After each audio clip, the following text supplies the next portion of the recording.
Now this week on the channel, I've got press photography legend Dave Bagnall. He called Mick Jagger Michael. He didn't look too scary, but his mum did. Well, about half an hour later, I was still wandering around the palace trying to get out. Shrewsbury. You don't say Taming of the Shrew, do you? There's not a lot of people know that, do they?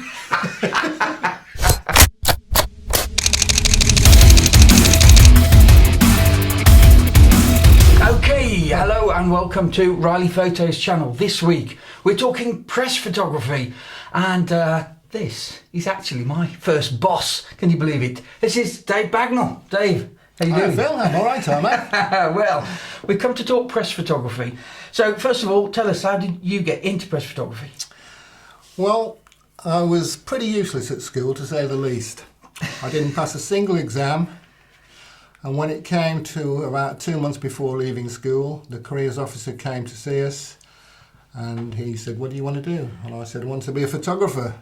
And he laughed and he gave me an address to go to GK & Sankey's, which was an engineering company near to where I lived. My mum took me there because my dad died when I was young, and I was absolutely petrified. I just frightened the life out of me. So I said to my mum, "I'm not going there. I want to be a photographer." And this is where Lady Luck kicked in on my life. Right, yeah, we all need a bit of luck. My mum had to go to see the doctor. And in those days, doctors were family doctors. They knew all of the family. And the doctor said, "Has David left school yet?" And she said, "No, he's about to leave this year." And he said, "Oh, what do you want to do?" And she said, "Well, he wants to be a photographer." And he said, "Well, that's funny." He said, "I know the chief photographer of the Wellington Journal and Shrewsbury News."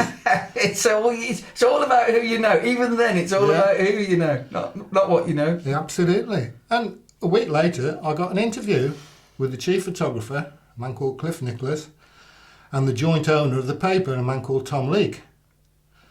They sat down and asked me quite a few simple questions, and then they said, "Why do you want to be a photographer on the journal?" And I said, "Well, every time I walk past your office and look at the prints in the window, I admire their quality and think, oh, I'd love those to be my pictures in your window." And were you taking pictures at this stage? Well, the only reason I got interested in photography was that, as I said, my dad died when I was 12, and he had this German camera called a Voigtlander. They weren't the easiest cameras to use, but my dad was quite good with it. And as you know, they were folding cameras, they folded out, and you had to judge the distance to get them to focus. And I just played around with it, bought some film and took a few pictures, and they weren't particularly good. But a lad who lived down the road from me said, "Shall we try and process our own films?" Which we did. But we didn't have any larger, so all we could do with contact prints. Yeah. Which, so that was my first dabble in it, and that's why I got interested in it. But I can't say I was particularly good at it. But for some reason, I just fancied being a photographer. Okay, but it's obviously inbuilt, isn't it? It's obviously there's some spark in there that says to you. I mean, you weren't a working photographer, you weren't a keen hobbyist, but you were walking past photos, and they were saying something to there was obviously some sort of communication in those photographs where you thought, I want to be doing those. So that is a photographer, isn't it? Absolutely, yeah. A photographer is somebody that thinks in pictures, I think. Yeah, exactly. I do that all the time. Even though if I haven't got my camera with me, I'm still thinking of a picture. I see something. Yeah. But when I went to the Wellington Journal for the first time, what you've got to bear in mind is when I had that interview, I was only 14 years old. My birthday was the following week when I was 15. So consequently, when they said, "Okay, we'd like to offer you a job," they said, "But you can't start until you're 15, so you'll have 2 weeks holiday before you can start with us." So you could be one of the only people in the country who started work with 2 weeks holiday. Yeah, absolutely. That's pretty impressive. Yeah. But what I didn't know was that the Wellington Journal had been bought out by the Midland News Association, and a week after I started, the Shropshire Star was published for the first time. So I joined a paper which was owned by a daily paper, so there was obviously a possibility of progression. So I'm just going to explain this for visitors who don't know the local area, and maybe people in the US and around the world that don't know the UK. We are sitting in a beautiful picturesque gorge, Ironbridge Gorge, in the River Severn. Yeah, the River Severn in the Severn Gorge. And the Severn Gorge. And Wellington is a town in Shropshire, just literally 8 miles away. 8 miles away. So this is all rural, sort of on the border between England and Wales. In the UK, in the Midlands, but the newspaper in question, Dave started on this local newspaper in a very rural farming community, but it was owned by the same group that owned a daily newspaper in the local city. That's correct. Yeah. And you were able to move to that? Yes, a few years later, I joined the Shropshire Star, Okay. and later the Express and Star. But what I loved about the job is how you could progress so quickly. I mean, when you bear in mind that I was only 15 when I started, so the first job is, just drying prints and all that sort of, making coffee actually most of the time, and not very good, so I was told. And in a short period of time, you've learned to process films properly, do prints properly, and then they give you a camera, and I couldn't go out on my own, but I went with other photographers. So I think with 18... And what was that first camera? Can you remember? The first one was a Yashica mat, which was a cheap man's Rolleiflex. Yeah. And then the second was a Minolta Autocord, which was really good. Okay, so they were twin lens reflex. They were twin lens reflex. They were both Japanese copies of Rolleiflex, which, as you know, is a German camera. Yeah. And that was the staple press photographer's, the Rolly was the staple press photographer's camera. Well, they had a fantastic advantage. One, you're not looking the subject in the face, you're looking down into the camera, so they're... Do you know, I've never thought of that. I have never thought about the fact that when you're using twin lens and you're looking down, you're not looking at So the they're less subject. conscious of you. And then, if you want to do a low angle shot, all you've got to do is put the camera on the floor and look down into it. If you want to look over the crowd, you do the opposite and hold it above your head and you can see over the crowd. So Do you know what? really adaptable camera. Do you know what? The very first camera you gave me, when I started at the newspaper that Dave was chief photographer, and you gave me my first job, the very first camera you gave me was a Nikon F3, which its big selling point was you could press a button, take the prism off, Yes. and you could do exactly, and that's Yes, why I loved it. You could get it on the ground with a wide angle and do me really broke low. me broke your nails getting the top off, but you could do it. Yeah. You could slide the prism off, Yeah. and you were looking at the mirror. You could hold it here like a twin lens, or in a crowd, if you're in a bun fight, outside court or something like that, you could put it above your head and get that really wide I shot. did it once and the screen dropped out though.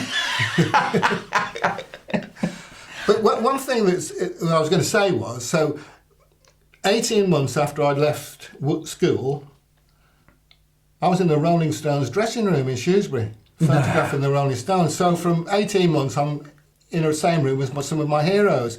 I mean, I had to go with another more senior photographer, but, I did get to take a picture of the Rolling Stones. That's unbelievable, isn't it? The most embarrassing thing about that evening, was that all the reporters on the Shropshire Star wanted to go and, meet the Rolling Stones and interview them.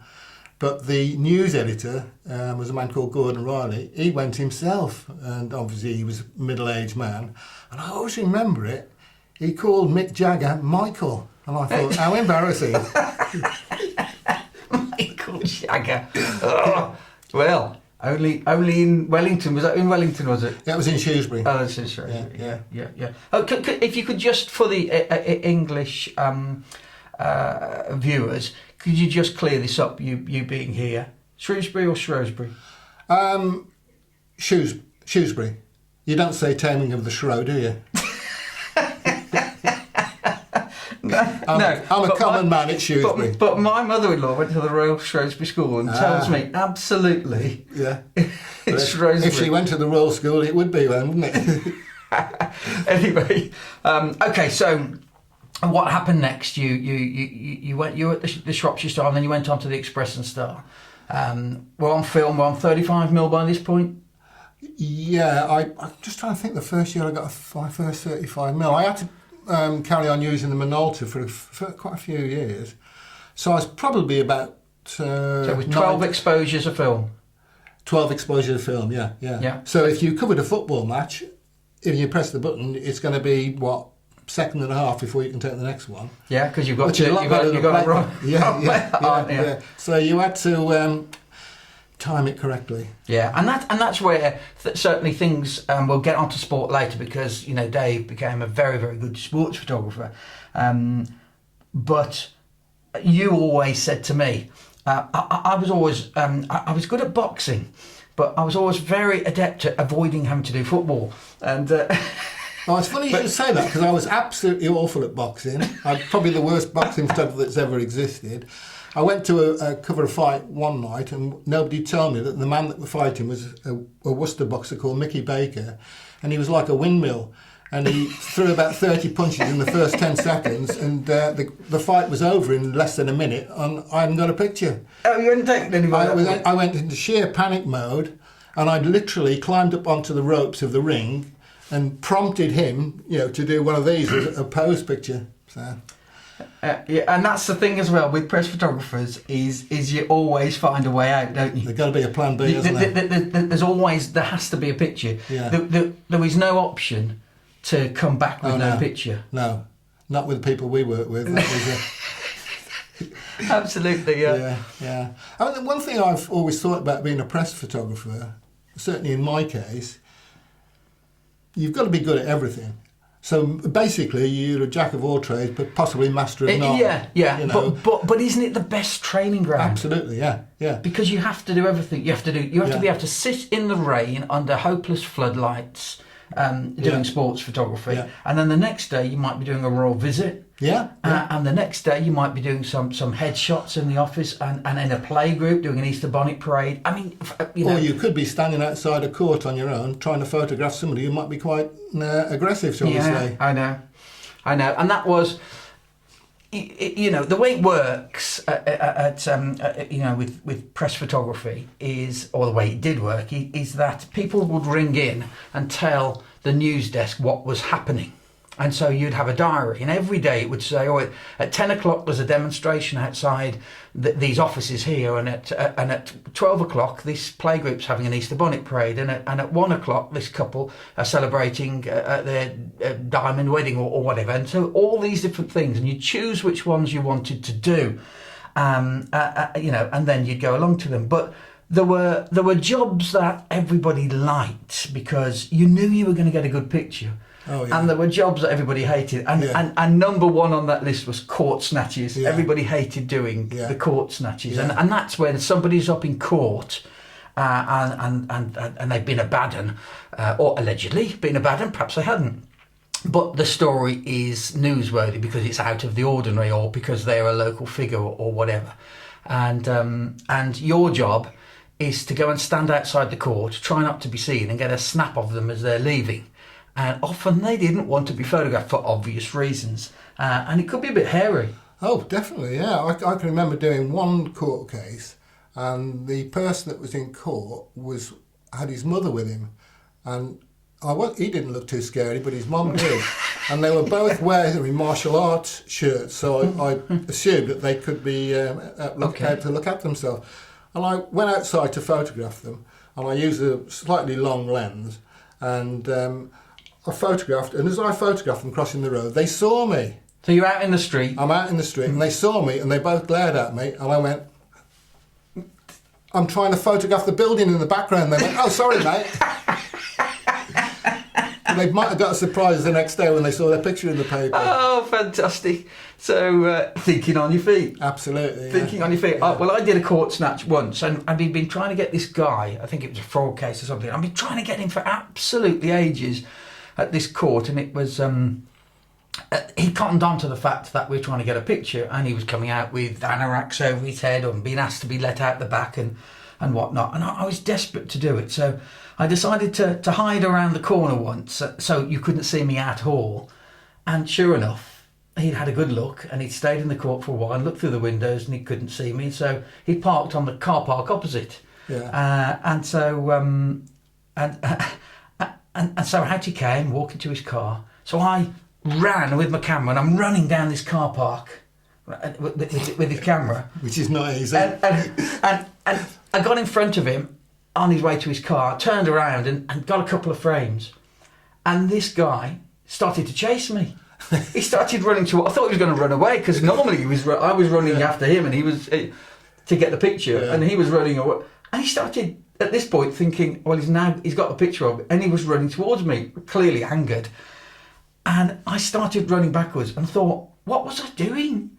Yeah. What on earth? Why am I taking a risk like that? Was I thinking? And he did catch up with me, and I can remember,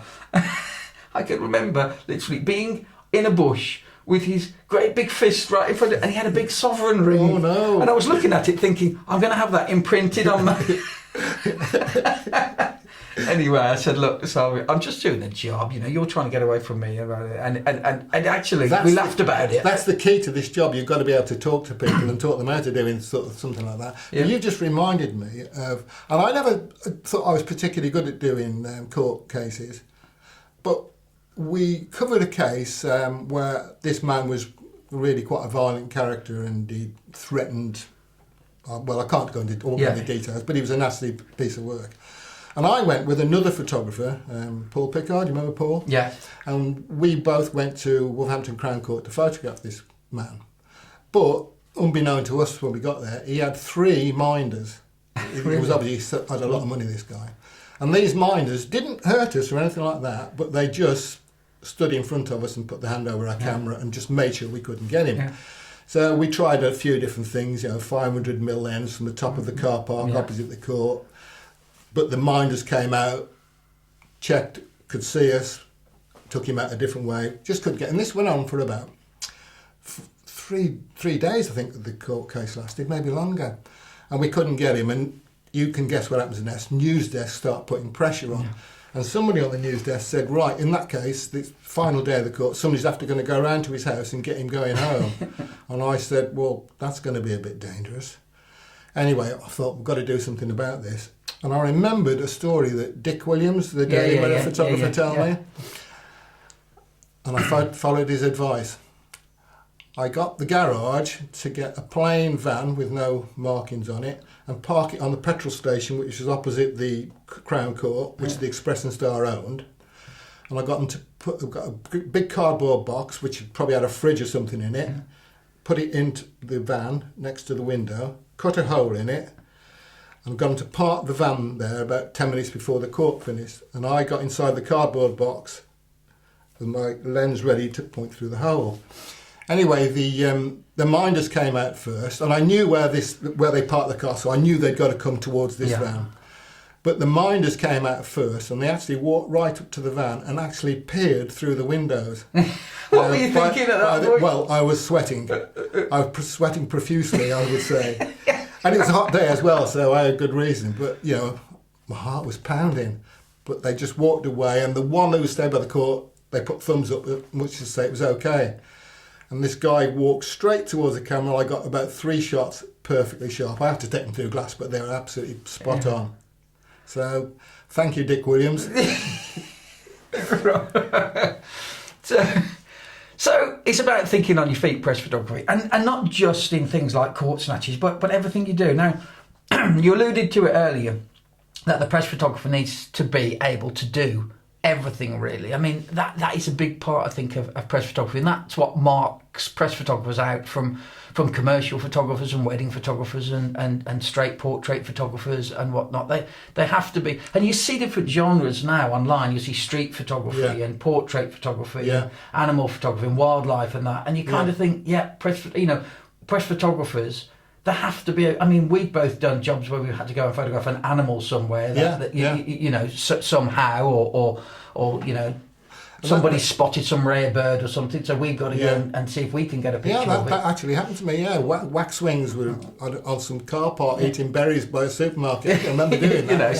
So as a press photographer, you kind of get asked to do everything. So, I mean, I think that's a good expression, sort of jack of all trades and master of none, because you have to be a proficient in a lot of things. Yeah. But that does mean it's great training for being a commercial freelance photographer, because it stands to reason that you can pick up more work, because not everybody's going to want a portrait, not everybody's going to want their dog photographed or whatever it is, corporate, a VIP visit, a royal visit or whatever. Yeah. As a press photographer, you'd have done a bit of everything. Well, I know a few what you would probably call studio photographers who are very good at what they do. Catalogue work and that sort of stuff, and probably make a decent living out of it. But they always call you when they need a PR job. When they need an action picture or something like that, they call me. Yeah. And I I couldn't do their job. They couldn't do mine. You know, that's the nature of the beast in a way. And we learnt, you know, going along. I mean, that is the thing with you know, you learn going along, and you met some characters. Oh, I mean, have we met some characters in the newspapers that you know we've worked for? Can I tell you a story there when you mentioned characters? I've always got this fear, when you miss a picture, it lives with you forever, doesn't it? Yeah. Because if you've seen it, you've missed it, basically, because you should have been looking through your camera. And once you've seen it, you can't get it out of your head. You can't unsee it, can you? No, you can't unsee it. And a friend of mine who you all know well, who's slugging no longer with us, called Frank Rogers, Yes. was a photographic legend, I think, in the Black Country. Yes. And I remember Frank telling me a story that he went to photograph Enoch Powell. Now, I don't know whether people know, but still remember, but Enoch Powell was infamous for his, what was it called, Rivers of Blood speech, which was about race. And Frank went to photograph him about a year after he'd made this speech, and it was in Wolverhampton. And Frank got there early, and there were two things that Frank loved in life. One was a pint of beer, well, half. He only used to drink halves, actually. Oh, did he? And the other was women. So he got there early, and he bought himself half a pint, and he went to chat up the receptionist at the hotel where Enoch Powell was speaking. While he's doing this, Enoch Powell arrived wearing his traditional hat, briefcase, umbrella, dark black coat. And as he came through the door, he slipped and tripped over the mat and went flat on the floor. Straight down on his face. Yep. And a black lady waitress ran to his assistant and picked him up. And that would have been a great picture. And Frank's because camera was still in its case. Oh no! Because that would have been such a historic It would picture. still be used. It'd still be used today, wouldn't it? For people in the US that don't know, this is a character who you know is you know synonymous with some really not very nice stuff going on about race, and you know, to get that picture of her helping him like that would have been a fantastic image. Unbelievable, yeah. But you couldn't have put a price on it, could you? No, I don't mean it was just an iconic image, wouldn't it? Yeah. And poor old Frank saw it. I feel like I've seen it as well, strangely enough, because he's told me about it. I can see the picture as well, you know. Yeah. But, and of course, Frank, I remember Frank went on to do a great picture of a lion grabbing a woman around the throat. He did, yeah. And those were the days when we used to have to reload our own film cassettes. Do you remember that? It was before your time. No, I could just remember for loading from stock. To save money, they used to buy the film in bulk, I don't know, 50 metres or something like that. And you would have to go into the dark room, open up the old cassette, reload it with film and reseal it and cut a leader on it and put it in the camera. Wow, and when Frank did that, there was a tendency, if you'd use the cassette too much, to let in light. And some of the frames on that film were fogged. Yeah. Fortunately, he did get the image of the lion grabbing the woman. There was obviously nobody there for him to chat up at the time then. Obviously not, no. But it was a female lioness, by the way. And it was somebody doing like a greeting with a tiger or something like this. Or a lion, I think it was. Yeah, yeah. And he was there with his camera, and it just reared up and it just grabbed her around the throat. Amazing picture, wasn't it? And, she wasn't hurt. She wasn't killed or anything. No. Was she? No. I think the lion just let go straight away, but he got the moment. He sort of grabbed her around the throat, and the you know, fear in her eyes. He did, yeah. The other thing about the job is you never knew where you were going to end up, did you? No. On a daily basis, it could be 4:30, and you were thinking you were going home in 30 minutes, and something happens, and off you went. Yeah. But I don't know whether you did any royal weddings or anything, but I did about 3 or 4, I think. Yeah. And when Charles married Diana, as you know, they have rota passes to cover events like that. And somebody thought it'd be a good idea to put a photographer on the roof of Buckingham Palace. And that was the pass that I got. Not a great place to be, to be honest, for a still cameraman, because all you're going to get is one shot when the carriage comes round the wide bird's eye view shot. Yeah. Bird's eye view shot, exactly, yeah. So basically, I was up there for about 4 hours to get one picture, which was going to take about 1 minute to take. Yeah. So it was quite interesting being up there talking to the TV cameraman and the woman from the Central Office of Information who was obviously in charge of us all. And she said there's a toilet over there you can use. She said, and the window overlooks the courtyard, but if I catch any of you taking photographs from that window, you'll be thrown out. So I did look through the window and I could see the royal family getting in their carriages, but I thought I'd better not risk it. But anyway, I got my picture. And I said to the woman, right, I need to go now because I've got to go and get this colour film processed and it's got to be taken back to Wolverhampton. And she said, oh, I don't want to leave yet because I really want to watch what's going on. She said, do you mind finding your own way out? Well, about half an hour later, I was still wandering around the palace trying to get out. Eventually, I think somebody from catering spotted me and they said, can I help? And I said, well, yeah, I'm lost. And they escorted me out. But I don't think security was that hot that day. No, well, I presume they knew that there was nobody at home. Exactly, yeah. Well, no, they just returned, haven't they? They just returned when I came back. Yeah, right, yeah, right. Yeah, so you could have bumped into somebody who would have showed you the way out. Yeah. Either that or called the police. They'll call the police, yeah. I'd run it I'd leg it like you, wouldn't I? Hey, thanks for watching. Now, this is episode 1. If you'd like to watch episode 2, as soon as it's done, I'm going to have it here. The stories are faster and even funnier. You don't want to miss it.